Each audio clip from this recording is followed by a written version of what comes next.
يا صباح الفل، يا صباح العسل على كل اخواتي وحبايبي اللي بيتابعوني ويشوفوني. عاملين ايه؟ يا رب تكونوا بخير يا رب. خلاص رمضان قرب يخلص والايام الحلوه قربت تروح. بص احنا النهارده بقى هنعمل ايه؟ فراخ بالبطاطس في الفرن. بص انا غاسله الفراخ، كنت نقعاها بالملح والليمون والخل، بعد كده غسلتها ونضفتها وقطعت البطاطس زي ما انت شايفه. بصي وهنجيب بقى الكبه ونقطع فيها البصل، وهنحط برضو فيها الثوم والفلفل الاخضر، برضو هنضرب كله في الكبه. اهم حاجه حبيبه قلبي اللي بتشوفني وتتابعني تعمل لي ايه؟ اشتراك في القناه وتفعل لي الجرس وصلوا على الرسول. بصي ونزلت بكله في الكبه،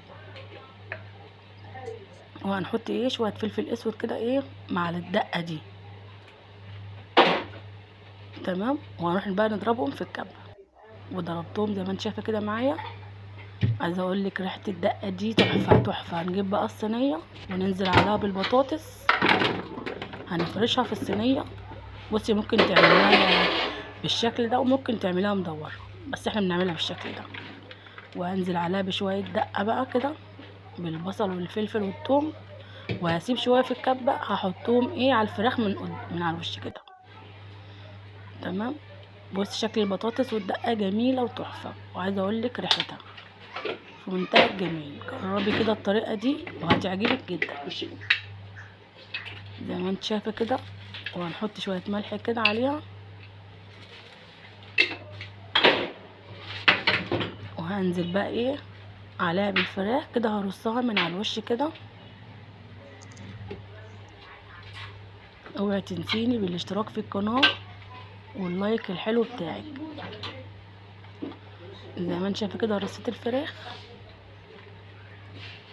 وهنزل بقى على الدقه كده على الفراخ. وممكن تحطي تحت الجلد البصل والدقه دي، هتبقى جميله معاك وتحفه. عايزه اقولك ريحه الصينيه جميله ومفحفحه. زي ما انت شايفه كده بحط البصل من تحت الجلد، وممكن تحطي برضو جوز الطيب برضو عليها تديها ريحه حلوه، بس انا ما كانش عندي. تمام. هنزل بقى عليها بالقوطه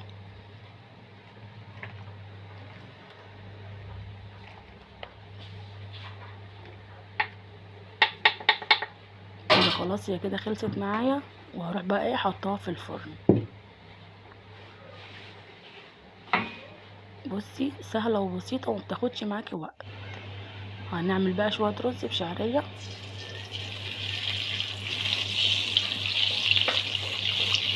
ممكن تعملي برضو رز ابيض او بشعريه زي ما تحبي يعني، اللي عيالك بيحبوه اعمليه.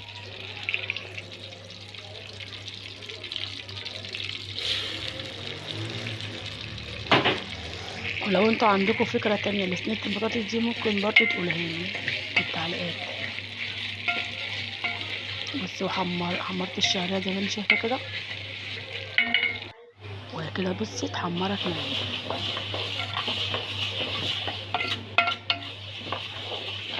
زي ما انت شايفه كده. بصي الشعريه اتحمرت.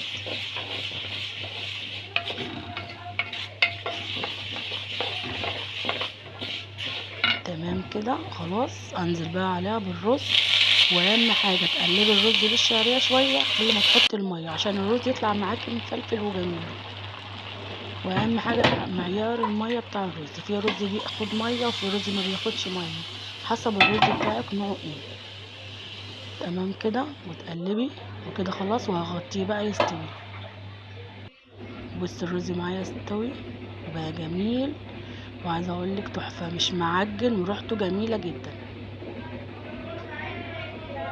شفتي الرز؟ بسم الله ما شاء الله، ريحته جميله ومفلفل.